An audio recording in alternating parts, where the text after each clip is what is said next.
Welcome to the Andrew Holland Podcast, where we talk about business, entrepreneurship, and everything in between.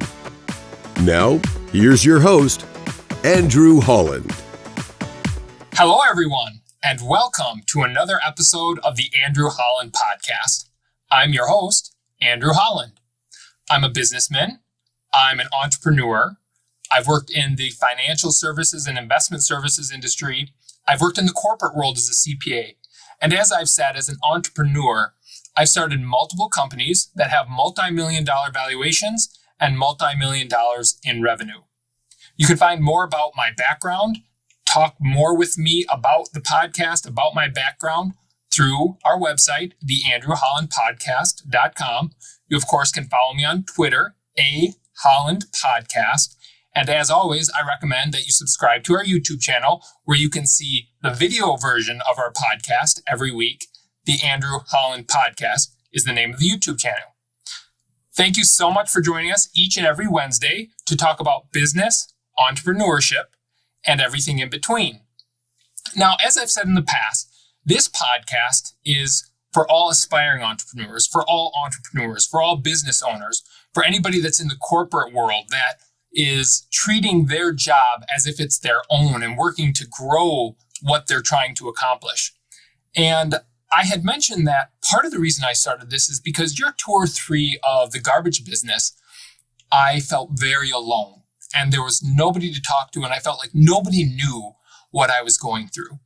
And so I wanted to start this so that we have a group of like-minded individuals, business-minded individuals, and kind of a support group for everybody that's going through the struggles of being an entrepreneur or a business owner, or quite frankly, working in the corporate world. So today, I have the distinguished honor of introducing a guest who is an aspiring entrepreneur. He's in studio with me in person, Daniel Koeth. And Daniel and I have been in business together, and we've also had business together. And over the last 13, 14 months, Daniel has been creating his own artistic, creative brand. And over the past few weeks, he and I have had some really intense conversations about the highs and the lows of business, the successes and the failures. And as we continue to have these conversations almost on a weekly basis, I realized we need to be recording this. We need to be talking with our listeners about this because this is exactly what this podcast is about. So Daniel, welcome to the Andrew Holland Podcast, and thank you so much for joining us today. I am absolutely honored to be the first guest on the Andrew Holland Podcast. Yes, you are. Thank you. That was an awesome introduction. Thank you very much. Yeah. I want to start with you I talked a little bit about who you are, but I always like to hear from the individual themselves. So tell us the endeavor that you're on, a brief idea of, I say, an artistic brand. Give us an idea of what does that mean and what are you looking to accomplish and grow over the next, into perpetuity. Yeah. So I guess the medium involved here is primarily photography and then some video stuff. But the artistic endeavor that I'm on is as a artist making photographs in the Web3 space, which is and would be an NFT, a non-fungible token. Okay. And so the business there is more or less your clients are in that realm are considered collectors, and it's not something that you think about right away as being a business, but all the same principles apply there. So I'm building it in the same way that you would any other thing, like the business that we've had together, which is also related to photo and video. It's a lot of it is applying the same marketing strategies, the same the ethics too, big time. Sure. And yeah, it's obviously in the space that I'm in particular is such a new space that there are certainly a ton of challenges, a huge learning curve. And so I think that makes it, a little bit more challenging. But for me, as someone who's, this is, what I've chosen to kind of pursue. It is, those problems to me are exciting because it's, there's everyone in my same position is having to figure out these new problems. And it quite literally feels like, you have new obstacles every day. I guess, does that kind of answer the question? It's like what I'm... Yeah, absolutely. So what, if I've heard you correctly, essentially you've been a photographer for quite some time, and that's what you went to school for. And, having worked with you personally and in business, it's the creativity that he has is incredible. And I think, as I've talked about before, I think you're either born an entrepreneur or you're not. And I don't say that in a negative fashion. We'll talk more about that. And I like to ask that question of every single individual that I have on the podcast. Do you believe entrepreneurs are born or are they created? But you, in my experience, have been born with the gift of creativity. And what you're doing, it sounds like, is you're taking photography and you're really bringing it into the digital world. And much like we've had a lot of things be physical art, whether it's Van Gogh or Picasso, you're taking that physical art, and instead of having a painting directly hanging on your wall, now it's something that you, as an NFT, a non-fungible token, and correct me if I'm wrong, can basically display. It's yours, and it's yours digitally. No one else can basically take it from you. So you won't necessarily have a physical copy of it. It's something you can look on your computer or your phone. Explain that a little bit more, because as you said, this is a completely new technology. So I think it's probably new for all of us to exactly understand, what are you building? Sure. That's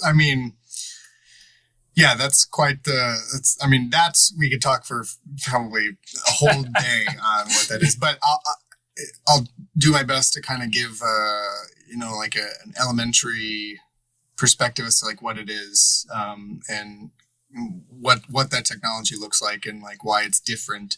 So to break it down, an NFT, which stands for non-fungible token, it is any sort of digital asset that is minted onto a blockchain. So there's a couple different blockchains that things can be made on. Ethereum being the predominant blockchain, and because it's on the way that it's integrated into the blockchain, that means that these tokens they're non-fungible, right? So they're immutable. They can never be destroyed. They're never going to go anywhere. Security situations aside, which is security is always an issue in the digital world, right? So it really is. When we're in that realm. Yeah. But there's a tremendous amount of if you're talking about like art, there are so many more benefits to doing it this way. One, there's no degradation of the artwork for sure. So it stays the same. It's on the blockchain. It doesn't never gets altered in any way. And hypothetically, it's indestructible and it can just exist forever as long as the blockchain exists, which the whole idea of crypto and NFTs and just the blockchain is that it's a permanent solution. So no fraud it brings up great, for everybody that's watched documentaries on Netflix, there's some great ones about art heists and art frauds and fake Van Goghs. That's impossible with what you're in this new world of NFTs. Is that right? Exactly. So because it's on the blockchain, anything that happens on the blockchain is sort of engraved into the chain forever. So there's this chain of credibility and authenticity on the blockchain. So you can see if Picasso was alive and he makes a Picasso NFT, you can see that it came from Picasso's wallet, and that's a Picasso. So it takes out the whole question of authenticity, which is an incredibly big problem in the traditional art market, especially as time goes on. But then there's other things that there's a ton of overlap too. Like you say, like you can't own a physical copy. You really can. I mean, you can have a physical copy. And then what's really common now, and it's becoming more and more, there are solutions that are being made for this, but you can display it on your wall in the form of any sort of, it's more common to have like some sort of just a flat screen TV, but they're actually making certain electronics manufacturers are like creating new displays that are meant to mimic real life tones and textures. And one of the more popular ones is done by I think it's Samsung. The frame that we were talking about earlier, where it's sort of this photorealistic. Oh, okay, yeah. display. So if it's a TV, but for example, if they displayed your artwork, you wouldn't know that it was a screen. It would look as kind of like the Kindle does with books. Yeah, that was just about to say. It's like exactly how like the Kindle looks, where it's got that like paper feel, where there's like a, it kind of has a, it's like super easy to see. There's no glare, I guess is what I'm saying. Like a traditional TV would have a sort of like a mirrored glare across it. But so yeah, going back to the main point, it is a, in my opinion, it's something that's set up to kind of definitely match the traditional art market, but in my opinion, it's superior in a lot of different ways. But yeah, for photography, it's just being it's just natural for photography to have a place there, because that's something, as technology kind of advances, art, I shouldn't say technology, but more or less social media and everyone, like there's photography is just one of the staples of social media, right? And so naturally, when you're talking about, where is art headed towards, photography has a really strong foothold. And I've kind of gotten to see the evolution of photography not being taken very seriously in the Web3 space, the NFT space, to kind of more or less having mass adoption and like respect and appreciation by just any and every collector in the space. So it's, again, like I said, it's a really exciting thing to be a part of. But yeah, there are certainly,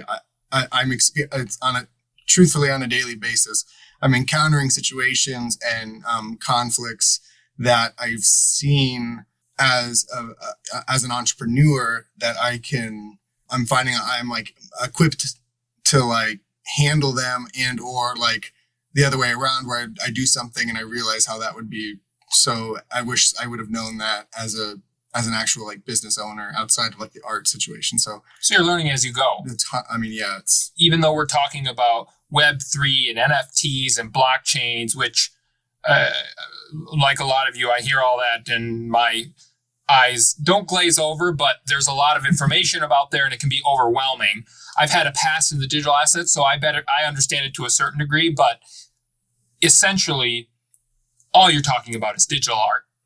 That's what it breaks down to make it simple for all of us who aren't as familiar with blockchain and NFTs and Web3. It's the capability to support you as an artist digitally, and they could have a physical copy, but as opposed to the past, an artist would paint a portrait, or maybe they take photos and they sell those photos. You're still doing that, but your primary medium of distribution is digitally, electronically. Mm-hmm. Is that a fair way to sum it up? Yeah. It's that's another, because it's a natively digital technology, that immediately, and we're talking about like the differences and the pros, is that it inherently is international. So, Van Gogh couldn't sell a painting because he can only sell a painting to anyone he had to be in front of them to show them. Anyone in the world can see anything I make immediately, and it doesn't matter where I am, it doesn't matter where they are. So as an artist, it's a really exciting opportunity to kind of get visibility and have the opportunity to potentially make a living out of it, and like and that's where I find myself. And again, I can't say it enough, but it's so exciting. Yeah. So I want to take a step back. I want to talk more about. We talk about, again, blockchain and what you're doing as an artist. I want to talk about, what does that business model look like? What challenges have you overcome? You've been working on this for the better part of 13 or 14 months. I want to know what the highs and the lows are, but let's take a step back. A lot of people look out into the world and they're taking care of their families and they're living their life and they're going to work, and they hear business and entrepreneurship and they aspire to do that, but they think, I don't have the capabilities, or someone from my background or my socioeconomic status can't do something like that. I, of course, believe that's complete bunk. And so I know that you have a past of, you've worked hard to get where you are. So give all of us an idea of back up 10 years. Tell us, where is Daniel? What is Daniel doing?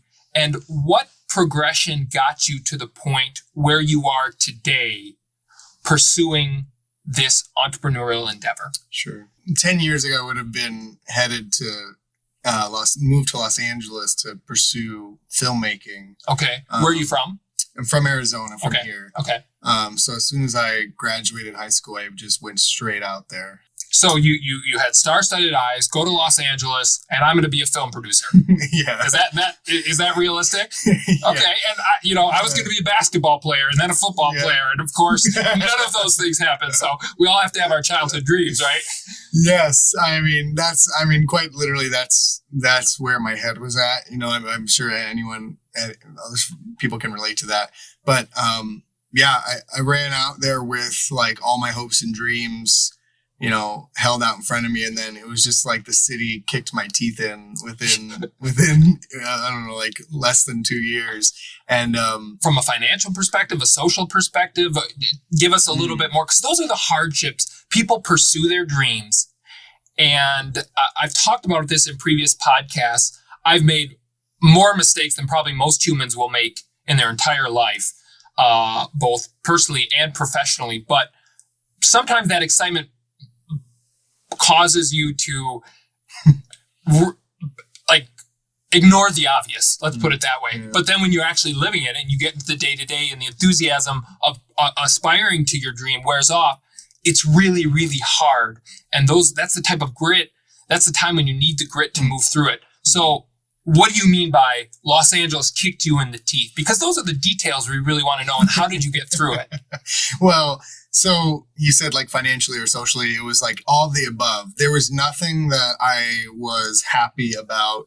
I was living with my sister and my brother-in-law. And I think that was certainly the highlight, where it was just like fun to be with them and spend more time with them. But everything else was like awful. And it was, it was a very visceral feeling, and I can like still feel it now, where it's like I would wake up each morning and just sit in bed, and I could like, you just see dollar signs like flying out of you, and you're like, it's costing me so much money to be here. Like in my mind, it was like I could see every second money is the few dollars that I have in my bank account is leaving every second because I'm here.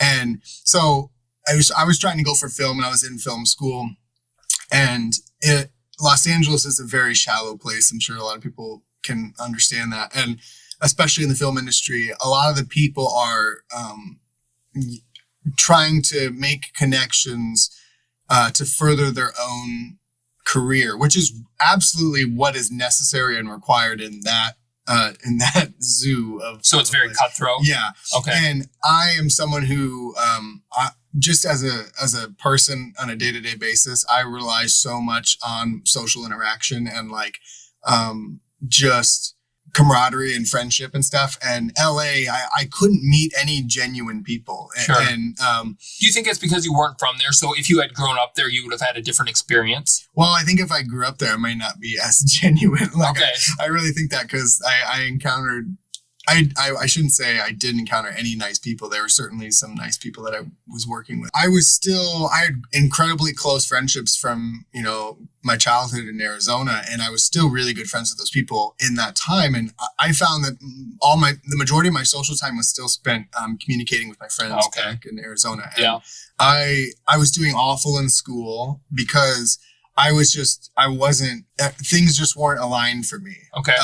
And I think that is a common thing when you're talking about being poised for success in whatever your endeavor is. You really got to figure out what your like core tenets are, and like those really have to be aligned. And in Los Angeles, I could not have been more unaligned. Disaligned. That's a great point. When I think back and when I've had the hardest times in business, not when you put it that way, where I made the most mistakes is when, for some reason, maybe my personal, my professional life was unaligned, or maybe the people I found myself surrounded by wasn't aligned with my core tenets or my core values. That's when I did the poorest and I didn't have success. So it's interesting that you've experienced that same thing and you realize that over time that it just wasn't, you weren't going to find success there because of that core principle. That's very well put. Yeah. And I was spending, I was probably going back to Arizona like once a month or like every other month at minimum. And I remember on one of the last times I went back to Arizona, I was thinking about how I had the like kind of the coming to moment where I was like, why? I was thinking of it in terms of like being victorious and like how could I ever expect to like win in Los Angeles if I hadn't yet won in Arizona. Like I didn't like conquer Arizona in my head, or like I wasn't able to, I felt like there was no, it felt like I realized that where I was trying to go, and where I actually was, that there were a ton of steps in between that I tried to hopscotch over. And and it was just a moment where I was like, I'm so silly. That was ridiculous of me. And I was like, I'm going to come back to Arizona, and I'm going to earn whatever I'm going to get. I need to earn it. And that was, it was just like being in LA where I was just not, for what that was, I was ill-equipped, not in the right headspace. I was really, I think I took it for granted initially and like wasted too much time. And how long were you there for? I was there for just under 2 years. Were you so you were trying to rush the process of the success that you wanted to accomplish? Mm-hmm. Is that, and I've been guilty of that. I mean, I think that's part of the challenge in any endeavor that you're trying to do, particularly in business, is it's so easy to want a shortcut.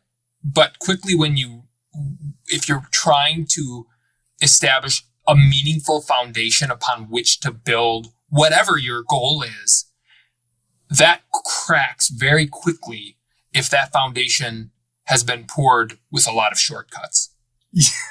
I mean, yeah, absolutely. Like it's something, I think especially as a prepubescent kid, like it's very easy to, that's almost a given. Like, of course you're going to try to make shortcuts because you just don't understand how the world works necessarily. Or more importantly, you don't understand yourself that much of that time. And I just remember setting ultimatum. How old were you at the time? This would have been like, I would have been 19, 20. Okay. Oh yeah, you said right out of high school. Yeah, okay. And I just remember when I was 18 and still in high school, I just loved to make ultimatums for myself, and I would just be like, my dad went to ASU, and I remember always saying like, I would rather kill myself than go to ASU, and I would say like, I'd rather kill myself than to go to ASU, and then I was like, I would so much rather like die 100 times than go to community college. And this is how fantastic life is. I'm sure there are a couple more ultimatums I made for myself, and like everything that I said I would never do, I had to do. Like it wasn't even because like it was either I had no choice but to go to ASU. I had no choice but to go to community college. Like I went through all those things, and like you talk about like those are the things that you have to experience. Like that's the getting your teeth kicked in for me. Like emotionally was like getting put through this like this just insane roller coaster of everything that I never wanted to do, and now like at the time it was really traumatic and awful, and now like looking back, it's the best thing. Isn't that crazy? Yeah. I mean, and that's such a perfect example of you would never have known and you would never have come to the realizations that needed to happen had you not taken the initiative to move to somewhere where you knew two people basically, and to go to a very, very popular city, not really knowing anybody other than your sister or brother-in-law, not having any friends, going to filmmaking. And you had to take that step to get kicked in the teeth to realize that these ultimatums you had set for yourself were really meaningless. Mm-hmm. And I mean, and I don't say that I've, if we went down the list of things that's the beauty about youth. It's so enthusiastic and exciting, but boy, are we naive. I mean, and I know I always look back 10 years and then the 10 years and I think naive. And in 10 years, I'll look back and say, wow, what an idiot I was at this age. I think that's the blossoming of life, that it's fun to experience that and talk about those types of things, but bringing it to the business side of things, because what you just described, so much of that was in the pursuit of a professional career, but also personally as well. And so much of those things relate. And it sounds like you found out, okay, there's no shortcuts. And if I want to actually achieve this particular goal, I've got to do all the things that, for whatever reason, I said I would never do. And when you look back at it now, you're not sad about doing any of those things. You're actually happy about the things, the ultimatums that you didn't want to do. It made you who you are today. Is that true? Yeah, without a doubt. Yeah. Life is a crazy roller coaster. So you moved back to Arizona and sum up the next 8 years in 30 seconds. What was your life like? What were the hardships? How did you get to today? So moving back to Arizona, then the goal is obviously to finish school and then try to get a job in the industry, which I knew at that point was definitely not going to be like cinema, but it would be commercial videography or like just anything like editorial or whatever. So I finished school. Social life was thriving and it was great, and that's what I needed, and was able to focus on school because I needed that as well. And graduated. I did some internships and stuff too in film. When I graduated, I had the opportunity I was working at a coffee shop, Bree Group Coffee and Bicycles, here in Tempe, Scottsdale. I had used a credit card to get my first camera while I was in school, with the idea that I knew I wanted to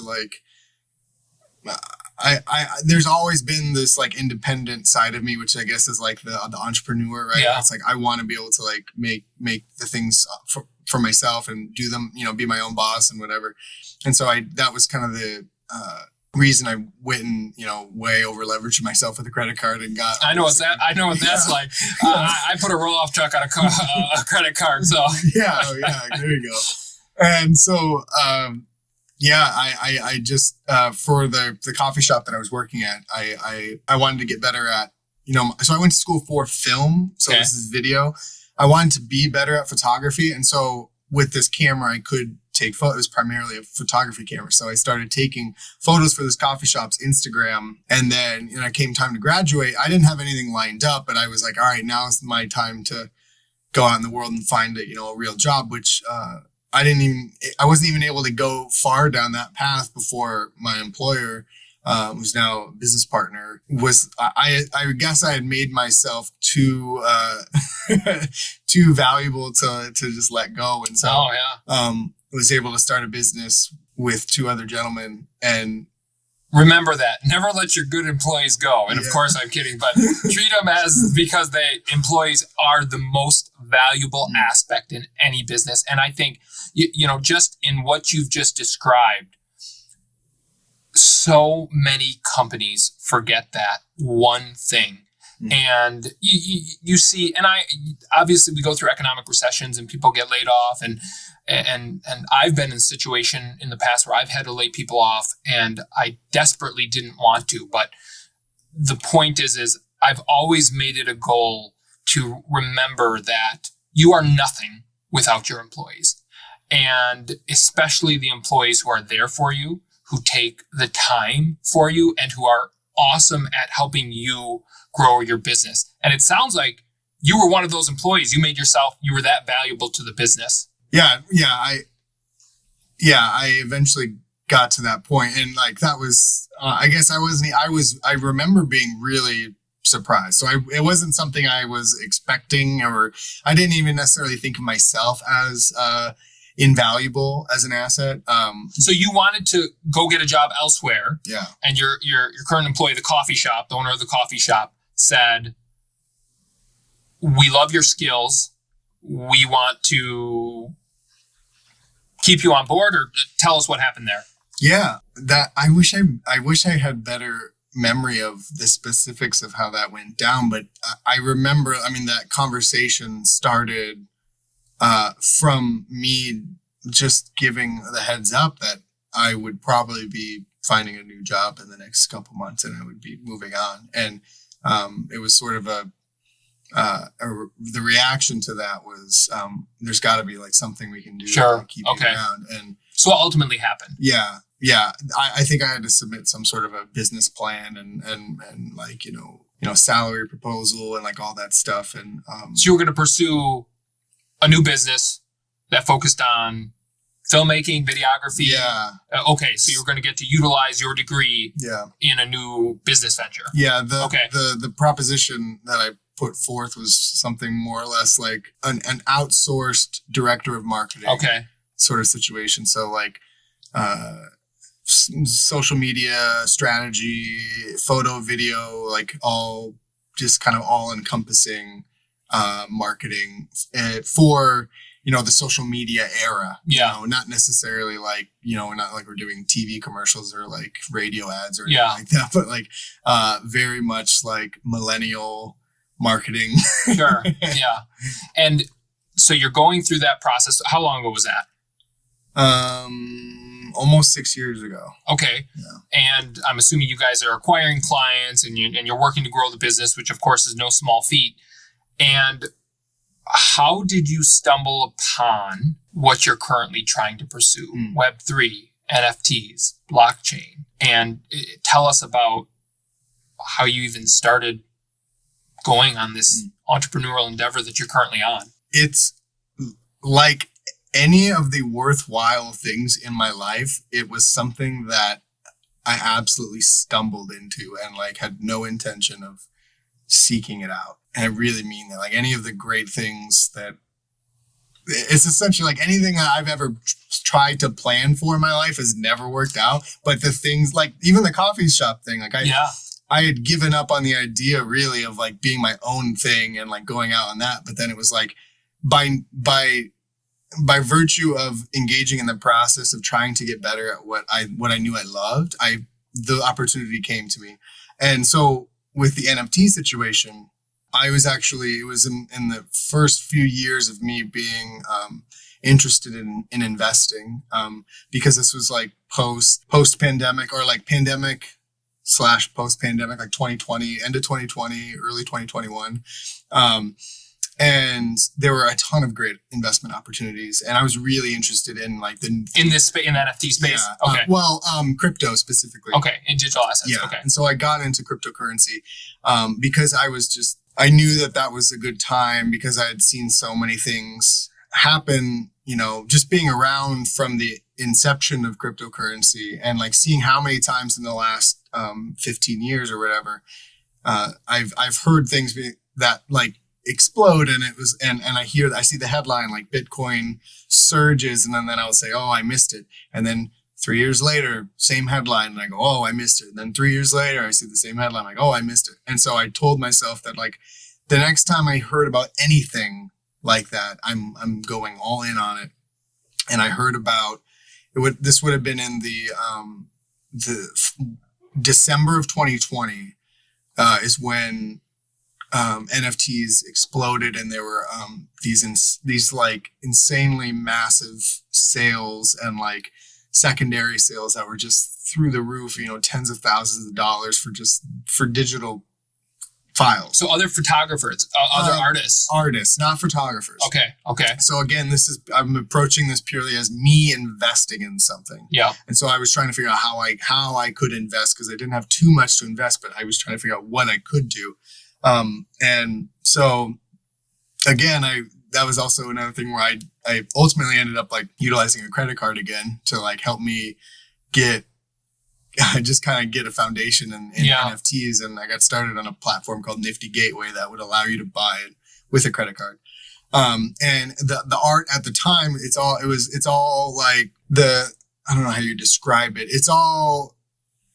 None of it was, there's no photography. It was more or less like, you know, digitally painted things or like pixelated art or like very like digital. When you think of like digital art is what it was. There's not really any like sort of photorealistic stuff. It was really like it's like super colorful and like vibrant, like crazy wacky, like three-dimensional art sort of So stuff. is that why you make the distinction between artist and photographer? Before you said you weren't you're a photographer. There was no photography. Well, there was yeah. Artists. I feel comfortable saying that. Yeah, I am an artist, but the photography is the next subcategory, right? It's So a genre under the artist. Okay, so there wasn't in this whole NFT craze, which I remember, and I've been burned by NFTs, and I obviously 2021 for the whole digital asset space, and quite frankly, the stock market, S&P 500, NASDAQ 2023 was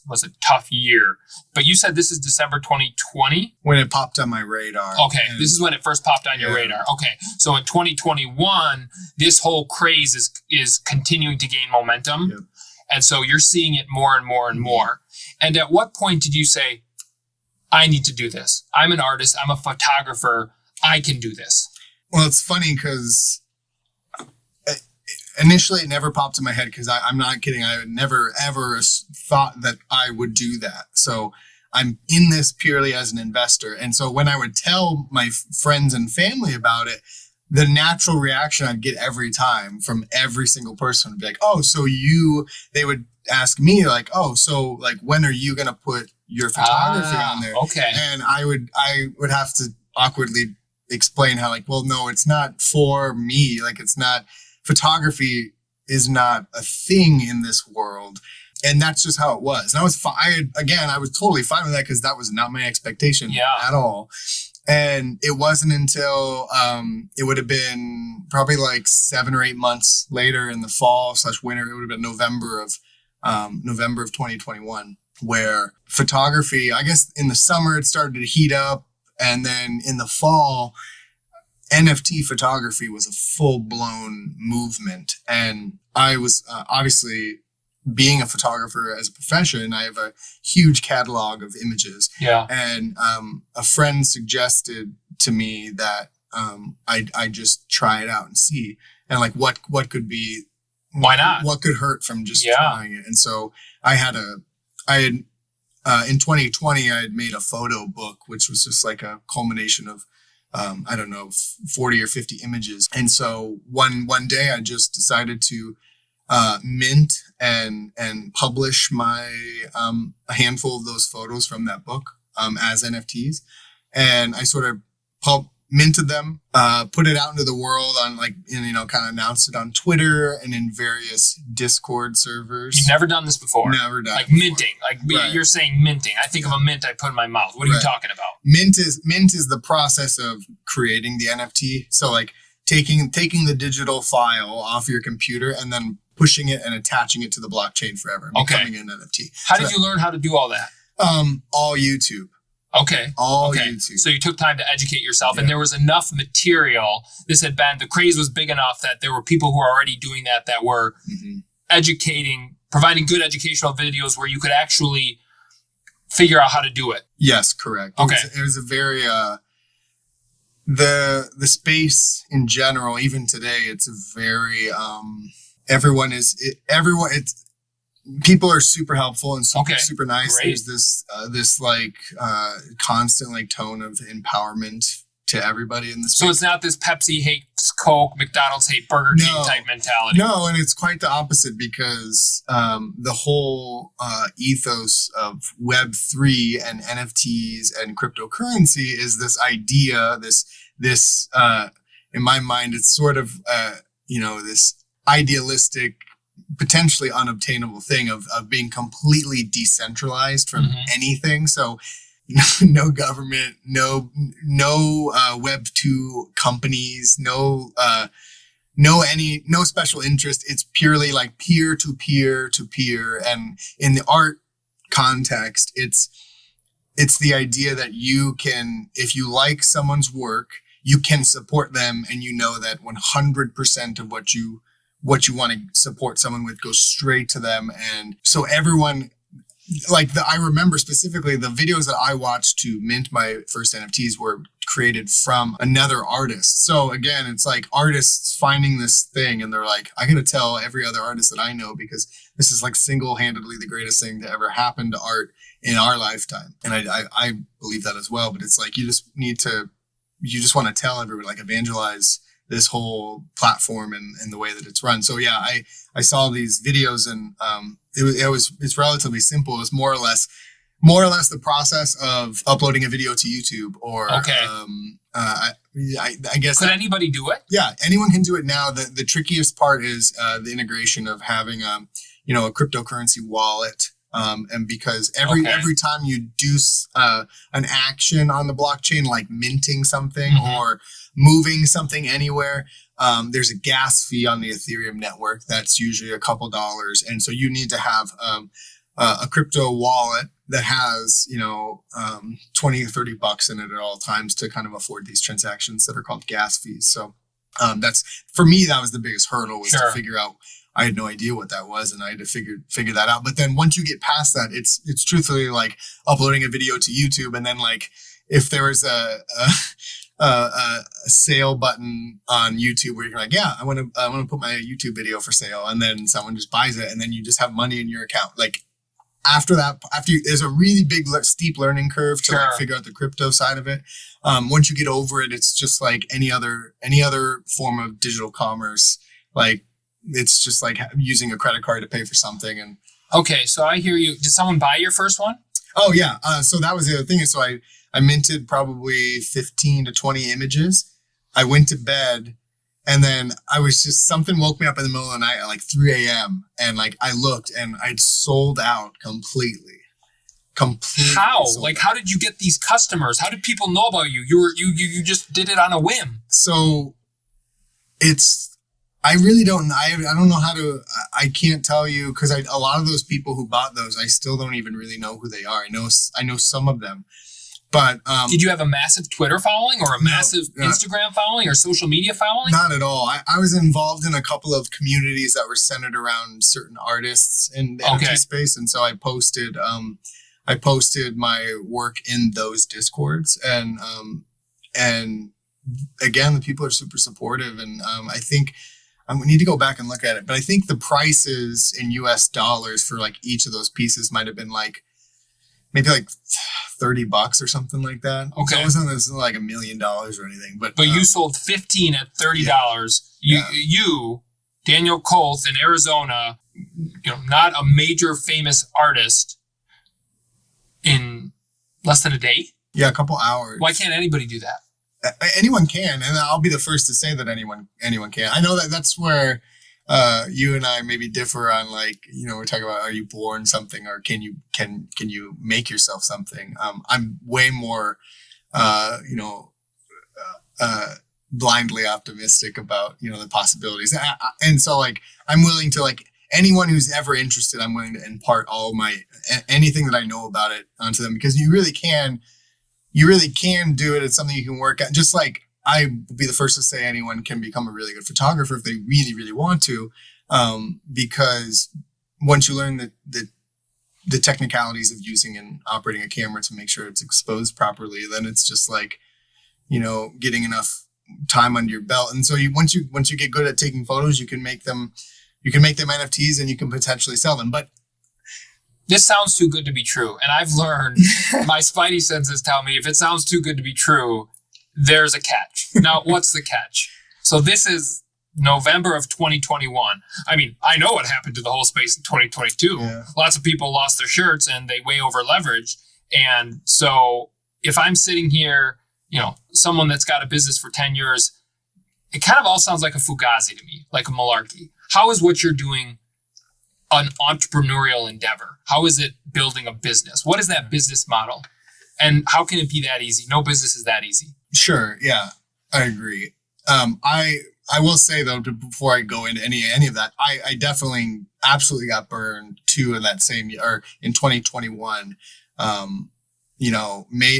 Went way up, and then went way down, lost it all. Like December of 2020. This would have been December of 2022 is what I'm saying. I had nothing left. Like I just had NFTs that I'd collected, but there was no monetary value. And that's where I really screwed myself. So you were an investor to start, then you became a creator.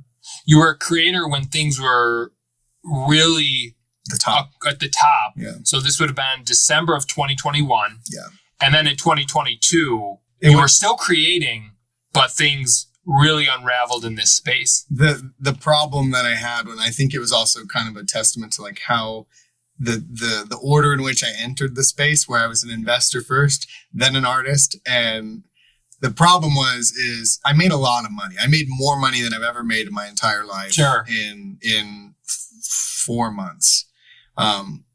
And the problem was, so you get paid in cryptocurrency, and where you say like, oh, how is that a real business? Like how do you not get screwed? Because they see crypto and the financial markets and like, buying and selling NFTs as, linked. But if you're approaching it as a business, what you should do, what you're supposed to do is, so I put my stuff out there, I make a ton of money. You need to cash out. Okay. You have to cash out. So like in any other business, you would have that money. If you're selling lemonade, someone gives you $1, you have the $1, and that's real money. In this space, there's one more level to it. If you want to operate it as a business, because obviously every time you have a sale, that's a taxable event. You need to pay taxes in real US dollars, as you know. So you're getting paid in digital assets. And you need to take that next step of going from digital assets to actual physical dollars. Yes, and I did not. You didn't take that. Okay. And so that's where I got totally burned. And if I had done, and again, when you're talking about learning lessons the hard way, I would be in a fantastic situation right now, but I may not. I don't think that's such a fantasy situation that. If you didn't learn it then, you would have learned it at some point. I'm a big believer in that. Yeah, absolutely. Because, with no doubt about it. I remember because it's so fresh, it was only a year ago, I remember the naivety that I had in my thinking, where it's just like, you think it's just going to, all the prices of everything are just going to ascend to the heavens forever and ever and ever. And, I got, royally, just messed up by that. And that's what I've learned now.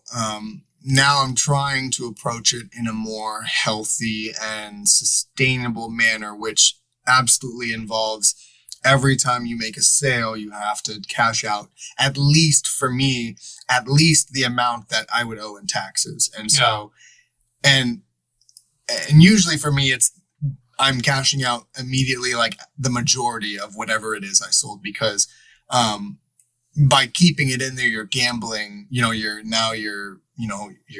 You're playing the stock market or the crypto market, and like it seems like that whole space is just full of a bunch of degenerative gamblers. Like I built multiple traditional businesses, and getting rich quick overnight never is sustainable. Right. So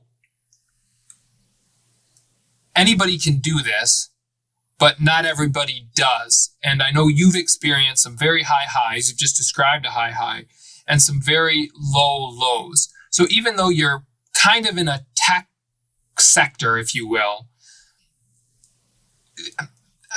it sounds like I've heard so many people, I'm going to start a YouTube channel and then I'm going to get really rich, or I'm going to start an Instagram channel and then I'm going to get really rich and all this other. That's just not how it works. So describe to us the journey you've had discovering that, because I can count on the number of droplets of water in the sea how many people think they're just going to go to YouTube and get rich, or do something in the digital world and get rich overnight. Yeah. And it doesn't happen, because that's not how business works. Yeah. Tell me about that journey. It sounds like you experienced that. Yeah. You had that mindset of, oh, wow, this is easy. And you maybe didn't treat it like a business, to where you are today and where your mindset is today. And to help people who maybe thought that and came to the harsh reality of, okay, yeah, that's not how it is, and gave up, to how do they get back on the horse? How should they approach something like that. And I've talked about this in one of my previous episodes. You watch a documentary, and whether it's on Warren Buffett or Milton Hershey or whoever it is, and in 60 seconds, they go from rags to riches. And especially in this day and age, it seems like we have this mentality of, oh, it's so easy. It just happens. Oh, it happened in 60 minutes. I know that's not how it operates because I've experienced it myself. And I think as entrepreneurs, and I have the shiny object syndrome, I see one thing and I jump, and I see another thing and I jump, and patience brings good things to those who are willing to wait for it. But that seems so prone to the tech sector. When I think of tech, everybody just thinks everything goes up and then you make a ton of money. You're in that tech sector, if you will. Tell us what it's really like. So, yeah, you're not wrong. I was in a really, really unique situation where it was like lightning struck twice in the same spot, or like I had the time that I entered into the space as an artist. I had this first mover advantage, no doubt. So that's what's to blame for getting the initial exposure that kind of put me over the edge to continue to like guarantee sales.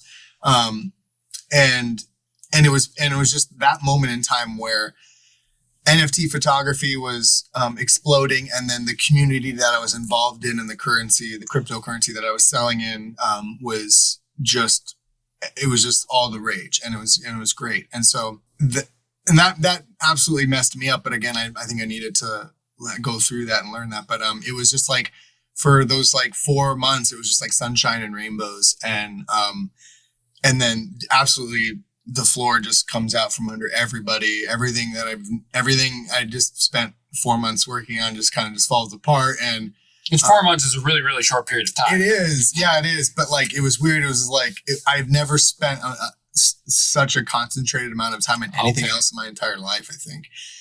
So it was pretty, like kind of rocked my world a little bit. And there was a couple months there where I was just doing some soul searching and just trying to think about how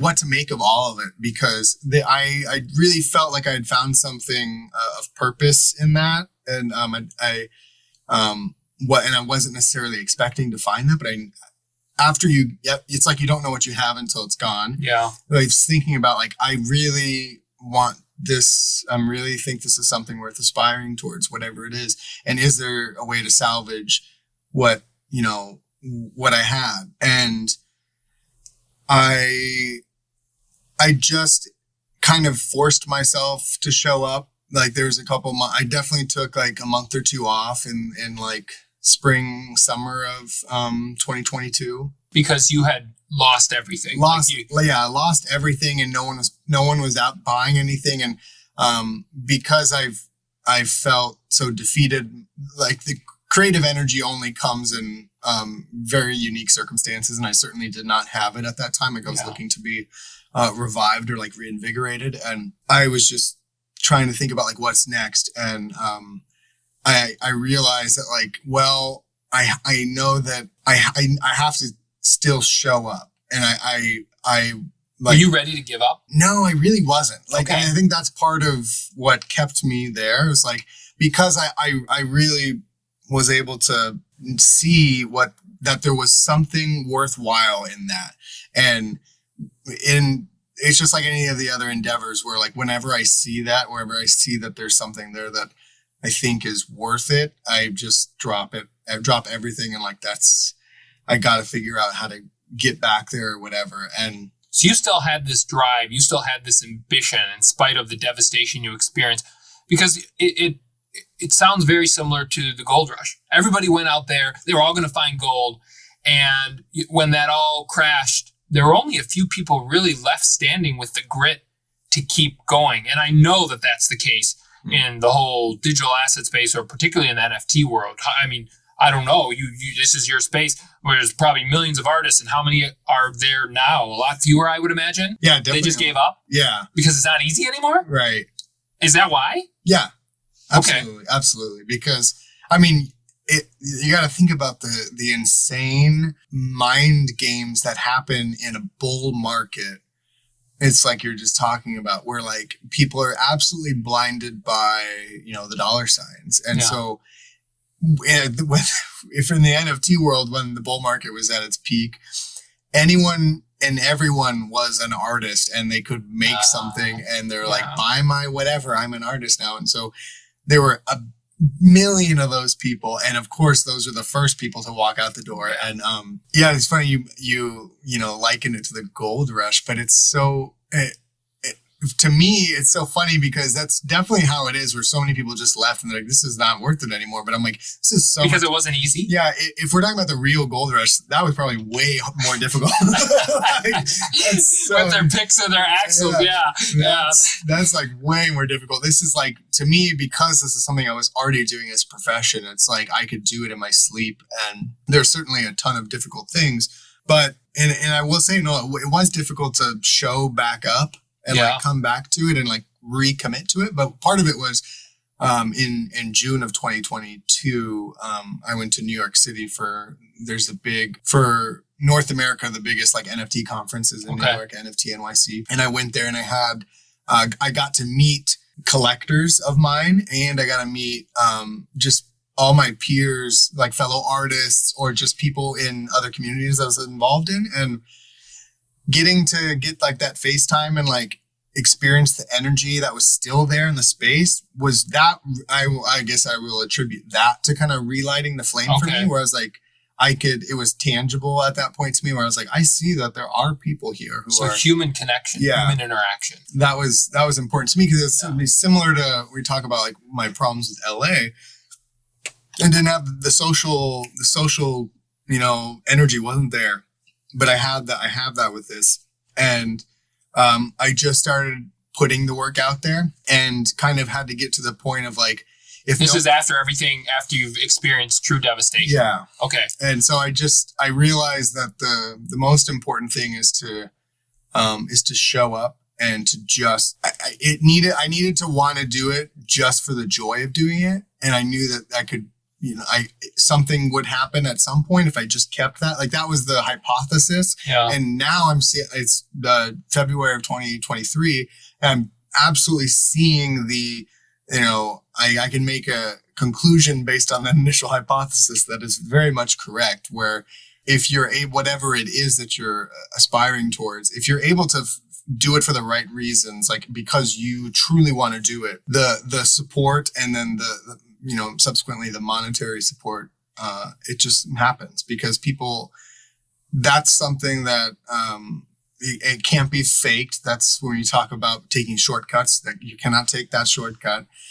You're either genuine or you're not. And humans have an innate ability of knowing when that's true. And even in this space that I'm in, where it's all digital, it's all done on screens, people can tell. And that was something I could see that was true. And from like August of 2022 until now, my whole MO has been to just have fun and like make the crazy things that I want to make. And to not really care about what the end result is, but to know that it's more important that I'm showing up and I'm engaging in the exercise and doing it and getting better at it, like every time. Like there's this and that just happens naturally, but that's part of it, where it's like the idea of frequency of something is that naturally you get better every time. And the good things happen, whatever the goals are, it just kind of falls into place. And like I said, a lot of the things that I've had some pretty fantastic things happen to me in the last like 2.5 months, that even right before they happened, I wouldn't have been able to predict that they were going to happen. And again, it's like you talk about, like, I feel like I stumble into things, and it feels very much like a coincidence, but it is. I'm realizing now that it's no doubt it's those opportunities that present themselves are 100% a result of putting in the work and doing things for the right reasons and being genuine. And that's like, I mean, I think that's something that's on my mind every day right now. Like, it's just, and it's exciting because that also like the other stuff, like now that I've got I'm getting validation monetarily and like socially, it just fuels that even more. And we talk about tying it back to the beginning about having everything aligned. Like, truthfully, I feel like I've never been more aligned than I am right now. And 2 years ago, if you would have told me that I was doing this right now and feeling so fulfilled, I would have, first of all, I would have been like, what is an NFT? But like, it's so insane. But yeah, I think that's so key that, we always talk about different industries and barriers to entry. What I've just heard you describe is a key barrier to entry, particularly in your space, when it's so easy to get into it. And that can be true with a lot of things digital, is staying power, frequency, showing up. And as you've just described it, that's a barrier to entry, because when it's hard, most people quit. If it's that easy to start, it's likely to attract the type of individual that wants easy money quick. But would it be fair to say you've experienced that doesn't happen? No matter, even in the tech industry, catching lightning in a bottle where you have easy money quickly and you're not going to go through any hardships to establish a long-term artist persona, for example, can only happen by showing up every day, being genuine, focusing on the profit process. You obviously can't take money out of it because we all have to live and survive and eat. And I hear this, well, do what you love and you'll be happy. And well, quite frankly, that sounds wonderful, but I can tell you I didn't love trash. But I had a goal in my mind and I knew what I wanted to accomplish. And it took a while to get there and it was a lot of work. But I eventually got there because of determination, because of actually showing up. It sounds like that's basically what you've just described in your industry. And that seems so silly that a barrier to entry is consistency. But in this day and age, when everything comes so easily and we can get as much information as we want and our attention spans have shrunk down to a matter of 10 seconds because everything is readily available, you're using that to your advantage, it sounds like, to build something with meaningful value over time. Yeah. I think to relate it to your situation with the trash company, the important thing, I think, are like the most valuable thing you can have is like to know what the goal is, or to believe in what the goal is, or like to be so just enamored by achieving whatever that is. Fixated on one particular thing. That you really are, like, at your core, you're aligned with that mission, that you're ready and willing to do the awful things that you have to do. What if that's money? Well, that's where I don't think there's a place for those people in certain industries, I'm sure. But if you're talking about if someone wants to start a business purely because they want to become a millionaire, that certainly you can show me cases where that works out. But I'm going to say probably 99 times out of 100 that it doesn't work out, because that's not.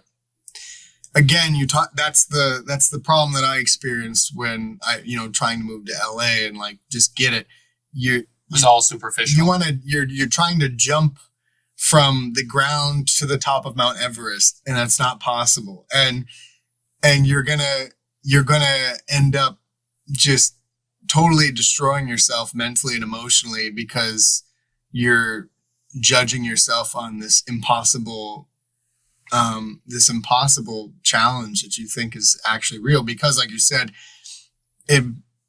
the way that the world works now with, social media, or even watching a documentary on a business or something, you get to see like people go from like nothing to everything in a matter of, 120 minutes, and it looks really easy. But the reality of it is it takes a really long time to get any amount of notable success in any industry. And the thing is if you are aligned if you really at your core, you're aligned with your goals, you're not thinking about every day that goes by and like and that you had to do something difficult or whatever, because it means so much. It's essential to your purpose as a human that it doesn't matter. Sure. So like, you're like, oh, I have to do this because there's no other, this is what I want to do. And like, for me, there's so many things I've had to do, even in this NFT situation, that would normally maybe be uncomfortable or just be a lot of work. And I'm able to see, for having, done a business where I'm doing more commercial photography and then doing this, which is like pure fun and passion and whatever, I'm able to see the differences there, where like, I'm so much more willing to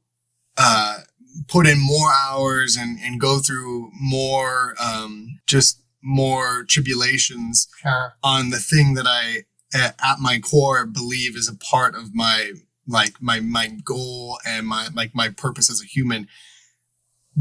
That's, I think, and it's hard for me I would never say that I could like tell someone how to get and find that, because that's probably the hardest part. Yeah. And again, like I'm telling you, I totally stumbled into where I'm at now, and I'm so happy and grateful. But I know that's I can see that for me, everything is aligned in this pursuit, and that's all I needed to know. And so now it's like, again, it's that staying power. Yeah. Where, I don't care. Like, I know I'm going to be here longer than the next guy. Like, I don't care if there's competition. I'm going to be here longer than that person, because this is what I was born to do. And it's not even, I don't even second guess it. I've gotten to that point in the last, 18 months. And that's the thing for a lot of business owners, I think, where a lot of the times a business is a means to an end. And there's no, there's absolutely nothing of value in there, like at the core of that, other than making money or providing or something. And again, I'm sure that works, but like the other, it doesn't sound like a fun way to live, though. No. And I think a lot of people don't realize that a successful business is nothing if you're miserable, right? Like so what? Like who cares if you made $1 million company? If you hate your life and you hate yourself, who freaking cares? Like, you only get one life. It's certainly shouldn't be spent pursuing financial achievements. It should be about pursuing sort of this, I guess, for lack of a better word, like spiritual achievement. Like you want to find the most fulfilling way to spend your short life on this planet and make a living off of it, which is the other part of it. But that I really do believe that if you do what you love, the money will come. Like it'll just happen. It'll find a way. I know that's so. It makes sense, but I think what I think is so key to highlight is you worked in the trenches and you did a lot of things you didn't love before you found and got here. And even when you got here, you experienced enormous success quickly, and then you experienced some very low lows. But because you knew it was what you wanted to do, you got back on the horse again, for lack of a better term. And I think what you just said, I've always said, is so important. If you are not personally happy and professionally happy, something's not going to work. If you're very happy personally and you're miserable in your professional life, first off, I believe it's impossible for that to be the case, because professional and personal, especially in this day and age, connected to our phones, are so intermingled that I don't believe that's actually possible. And again, when I use the word happy, everybody defines happiness differently. I will argue that if anybody defines their happiness based on monetary value or net worth, you're going to be searching forever, because, and I've experienced personally this myself, money doesn't bring you happiness. Certainly you need, and I think all the scientific studies show that money doesn't bring you happiness. Certainly you need a certain level of income to have a sustainable life and feel comfortable. But that next 10,000 or that next 100,000 or that next million doesn't make you any happier. And I often, when I talk to people who are extremely wealthy, I ask them, why do you keep doing it? It's never about the money. It's about the game. It's about the challenge. It's about that inner drive of succeeding or wanting to accomplish something or having a purpose or having a goal. But back to the original point, I love what you said, that you said, if your whole point is financial gain, you're just going to be empty. Basically, nothing's going to happen. And again, kind of flipping the switch, maybe you're wildly successful professionally, but you're miserable personally, which is basically the situation you just described. Oh, your million is doing $1 million in net income, but you hate what you're doing in your whole life. Well, number one, that's probably why your personal life is miserable. And number two, is your professional life really that challenging? And so when I hear you talk about alignment, that's very much what I think about, is your personal life and your professional life have to be aligned. They have to be in balance. And if they're not, something's going to give. And I think that this is common. You often see that people sacrifice their whole life to achieve something professionally, and the family falters, and other people that are important to them in their life suffer. And we all have to learn this the hard way, and we all continually learn this. I learn this constantly. I'm a workaholic. But as I've gotten older, and as the people in my life are getting older, and I realize how important they are, you really have to find that balance. And I'm much more content in that world. So what would you say to someone who, but that doesn't just happen overnight, just concluding that thought. What would you say to someone, and it sounds like you experienced this, who is stuck in neutral? There's a lot of people who maybe are in a business that's making $1 million a year, but they're miserable. You can't just walk away. You can't just turn it off. What is your recommendation for that type of individual? Well, I think when I'm just after hearing that, I would say, like, you have to sort of take a long, hard look at yourself, but also know that you can walk away. You really can. And that's really scary, because I think the thing that happens is if you get too far down a path, you have, and your identity gets wrapped up in whatever that is, or what you think is important because someone else told you that was important, and that's what you think.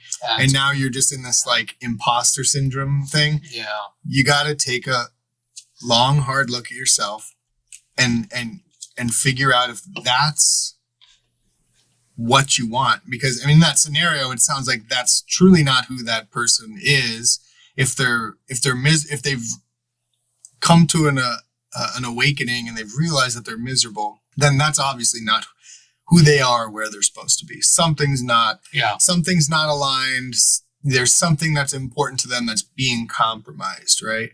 And maybe there's some times where you're able to rework certain things in the same job to make that better, whether that's, spending less time, working in a different area, or maybe making less money. Yeah. Absolutely. But it should not be out of the equation that you just pack up and leave. And I've actually encountered someone in the Web3 space who came from a venture capitalist world. Yeah. And they were doing fantastic, obviously financially, but were horribly unfulfilled. And they were poised to be like going right up to the top, and they just walked away. And they got into Web3 and became a collector. And I got to meet with them in New York City, and they were just they weren't even making that much money in their pursuits in Web3, but they said that it's a night and day difference in terms of fulfillment and like sense of purpose. And I've never had to make quite that big of a, like a change in direction, but it's like the deeper hole you dig yourself, the harder that's obviously going to be. But it's important to know that one thing I always tell myself is like, nothing is sacred. Like, and it goes back to like not ever making ultimatums for myself now. Like I never do that. I guess that's you've learned that lesson. Yeah. Wow. Yeah.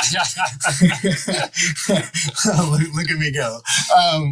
But yeah, just to think that like there's nothing that is impossible, and like no situation that's entirely impossible to happen, or like there's no situation that is impossible to ever find yourself in. Like, and then at any time, like whether like you could be at the highest point in your life, and then the next day, someone just pulls the rug out from under you. Like things can change, and it's all about having enough. That I guess it comes down to like how you handle yourself personally, like just being a resilient person who can adapt to things. And I guess that's probably also a really a good core tenet of a successful entrepreneur is the ability to adapt and to pivot when you need to, and not having to trusting yourself enough to know when that's the case. And that's also really hard to because there's never going to be somebody who just shows up and says, yeah, this is the time to make some changes. Like that doesn't happen. It has to come from. There's no easy button? No, yeah. Oh, no easy Daniel, button come on. Office Max told me there was. Yeah. So you've been incredibly gracious with your time. So I want to wrap this up here soon, but just a few more questions. You just described high highs and low lows.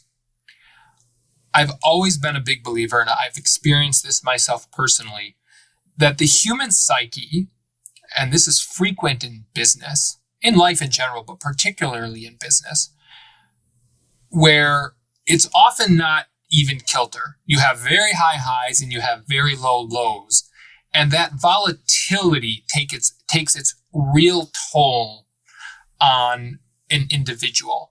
How have you, and you've certainly experienced it based on what you've described in a relatively short period of time. You're talking about 12 to 14 months. And I know over the last 2 or 3 months, you've seen some very high highs and very low lows.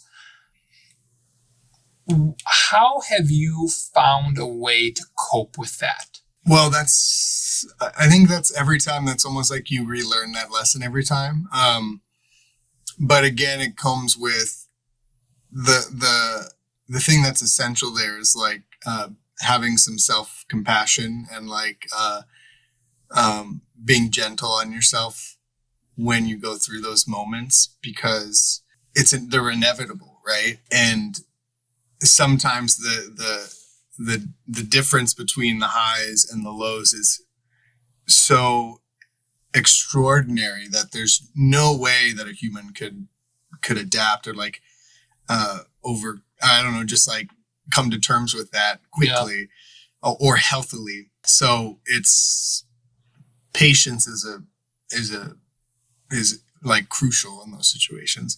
And I mean, the goal is to have a more constant and like fluid, volatile, like not necessarily volatile, but like a healthy amount of ups and downs, like not super high highs and not super low lows, but just kind of alternating. And so that's a lot easier to manage. But yeah, in those times they're all too frequent for a small business owner or an entrepreneur. You have to be kind to yourself, and you also you also kind and accepting of the situation, of yourself, because if you're in denial about your circumstances, that's a great point. It only gets worse. And I've experienced, I think we've all experienced that in life.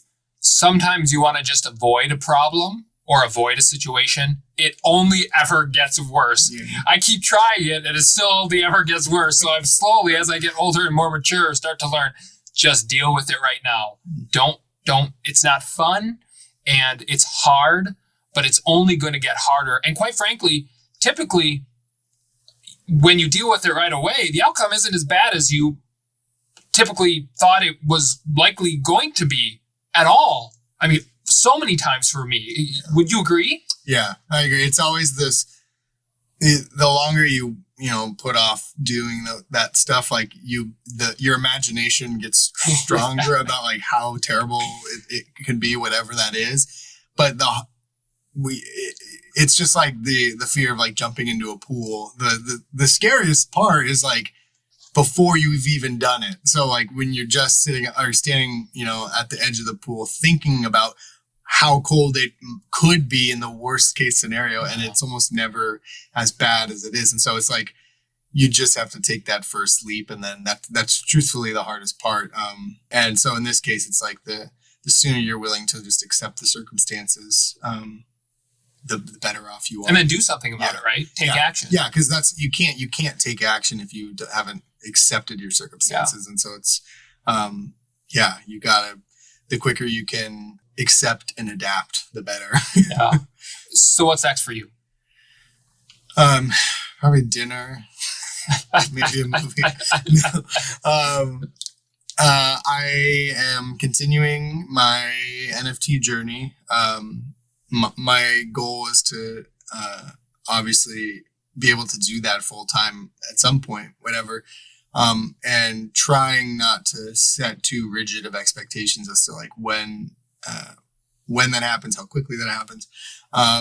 So right now I'm just kind of like setting small goals to that kind of work up to where I want to be. And that's more or less equates to just my creative output and like creating images on a semi-regular basis. And so I'm constantly, every month, I'm trying to make 2 to 3 images and put them out into the world on the blockchain. And so that's where I'm at. I've got coming up in April, I'm going again to NFT NYC in Manhattan, and I'm actually going to be have some of my work displayed at a gallery. And so that for me, that was a big that's a big excellent goal. Daniel. Yeah. So last year was the first year you attended. Mm-hmm. You're virtually a nobody, if you will, and now you're going to have your art displayed at a gallery at this event this year.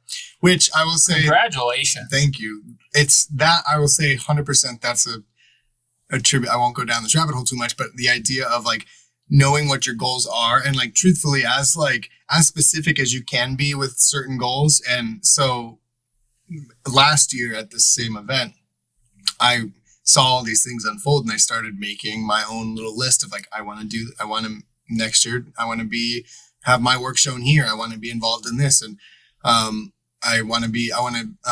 there's this marketplace platform called Super Rare, and they have a brick and mortar gallery in Chelsea, and Chelsea, New York. Yeah. Okay. And I was there as a spectator looking at all these incredible artists, and they had photography on display, and I just sat in front of this photo display of this famous photographer's photo on the blockchain, and I just stared at it, and I just had this crazy energy where I was like, I don't know, I have no idea how I'm gonna have my work in this building and like have my work be a part of this organization, but if it's the last thing I do on earth, like that's what I'm gonna do, and same with having my work on display in some sort of gallery. I saw a ton of my friends' works displayed in New York last year, and I was like, I don't even know where to go. How do we do that? I'm like, I don't know, but I got to figure it out. Like that's the goal. And so now I'm coming back this year, having my work displayed at a gallery, and now proud to say that I'm a part of that same organization where I sat in there and stared at this photographer's work, and I'm. It's just such a crazy feeling, but it's just like when all those things are aligned, it's like anything is possible. Yeah, And that's so inspiring because you've put in the work and in a really short period of time. I mean, I gotta say, that's such a short period of time to get to that point. That's such a testament to hear, because I know a lot of us think that it's too hard or you can't do it. And it's not going to be easy, but you can absolutely do it. And Daniel, you've given us such a great story today. Thank you very much for sharing. There's so many things we've covered today about what it's like to be in business, an aspiring entrepreneur, growing your business, that you can only know and you can only have these types of conversations. And you and I have talked about this before, if you're actually experiencing it, you're actually doing it. And you've brought so much of those into the podcast today. So thank you so much. Where can people find your work? Where can they find you if they want more, if they have questions about, maybe they want to get into this, maybe they are in a completely different industry, but they love what you said and want your advice. How can they find you? So I'm big on the social media platforms. Instagram and Twitter are both at Daniel Koeth, so at DanielKoeth. And then I have my website, which is www.dknft.xyz. And yeah, my DMs are always open. I'm an open book when it comes to any of that stuff. So if anyone wants to reach out to me, I'm like more than willing to discuss absolutely anything and onboard whoever I need to onboard. So yeah, that's where you can find me, and I'll see everyone in the metaverse. Yeah. Well, congratulations on New York NFT NYC. You said it's in April. Yeah. I'll put what he just gave us in the links for the YouTube channel, and I'll work to do it in all of the podcast platforms as well. Daniel, thank you so much. Really appreciate all your time. It's a pleasure. As always, thank you everyone for joining us this week on the Andrew Holland Podcast. You can find us on our website, theandrewhollandpodcast.com. Follow me on Twitter, @HollandPodcast. And as a reminder, this is a podcast. Sometimes we talk about legal, sometimes we talk about financial. Don't take anything you hear specifically on this podcast and apply it to yourself, not have it go the way you want and then want to sue me. We don't want any suing. Thank you again so much for joining us this week. As always, have an excellent week, and we'll talk again next Wednesday. Thank you for listening to the Andrew Holland Podcast. Be sure to visit our website, theandrewhollandpodcast.com, for additional content on business, entrepreneurship, and everything in between.